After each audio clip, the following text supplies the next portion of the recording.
Olá, meu nome é Willingston e atualmente estou cursando graduação em Física na Universidade Federal de Ouro Preto e no contexto de nossa pesquisa de iniciação científica, sob a orientação da professora Maria Eugênia Silva Nunes, vamos abordar o estudo da dinâmica do modelo de Ising unidimensional com a interação entre primeiros e segundos vizinhos em um campo externo transverso desordenado.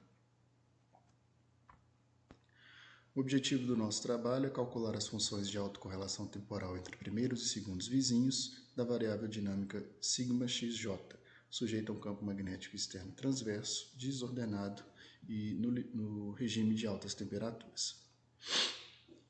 Esse estudo ele tem aplicabilidade relevante na descrição das propriedades dinâmicas de diversos sistemas da matéria condensada, como, por exemplo, os cristais ferroelétricos quase unidimensionais. Nossa investigação se concentra na situação em que os acoplamentos de troca entre spins ou os campos externos transversos são independentemente distribuídos de acordo com uma distribuição bimodal.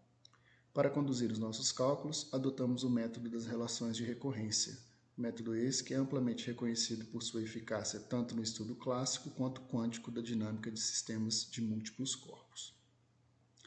Na mecânica quântica, o Hamiltoniano H é um operador fundamental que descreve a energia total de um sistema, incluindo a energia cinética e potencial das partículas.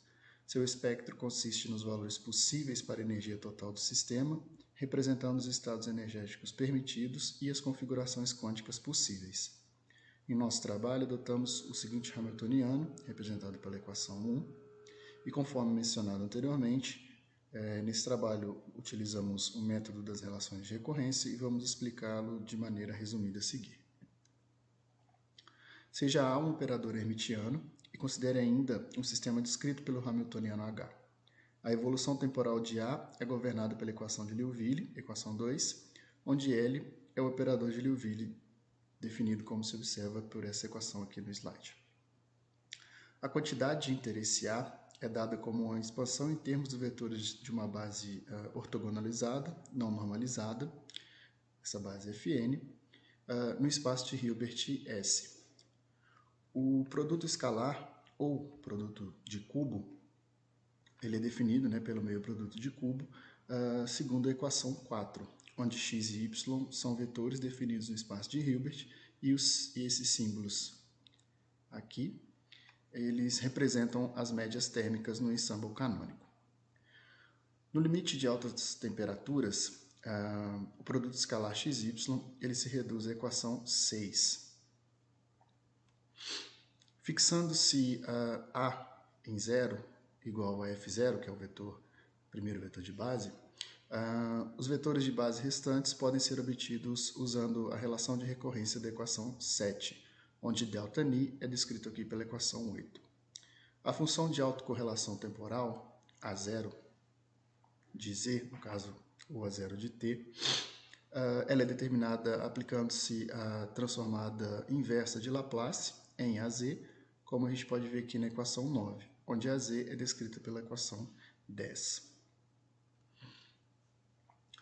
Após empregar o método das relações de recorrência, nós obtivemos os primeiros vetores, os vetores iniciais de base, seguido pela determinação dos deltas. Como mencionado anteriormente, os deltas eles desempenham um papel crucial na determinação de A de zero e, por extensão, na formulação da função de autocorrelação temporal. Então aqui a gente pode ver os dois primeiros vetores de base e, a seguir, nós podemos observar aqui os primeiros deltas calculados de acordo com as variações que vemos aqui na legenda da tabela.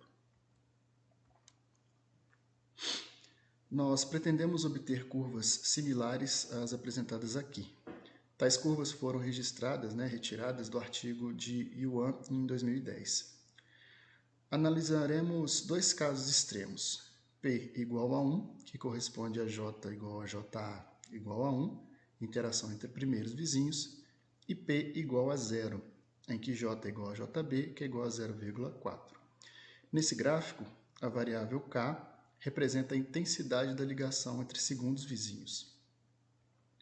São apresentadas curvas para as seguintes intensidades de interação entre segundos vizinhos. K igual a 3/4 de J, K igual a meio de J e K igual a 1/4 de J. Em todos os casos, K é menor que J. podemos observar que a intensidade das ligações entre primeiros e segundos vizinhos, a ligação entre primeiros vizinhos, ela apresenta um papel fundamental no decaimento das funções de autocorrelação temporais. Quanto mais intensa for a ligação J, mais lento é o decaimento da função de autocorrelação.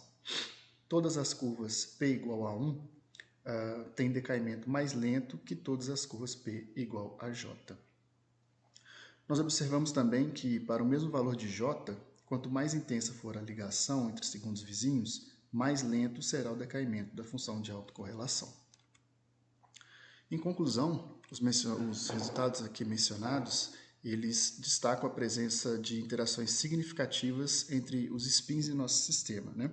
E isso fica evidente que os efeitos dessas interações entre primeiros e segundos vizinhos desempenham um papel crucial na dinâmica do sistema e não podendo ser de forma alguma subestimado. À medida que aumenta a concentração de acoplamento P, observamos uma suavização mais pronunciada na diminuição da curva de autocorrelação temporal.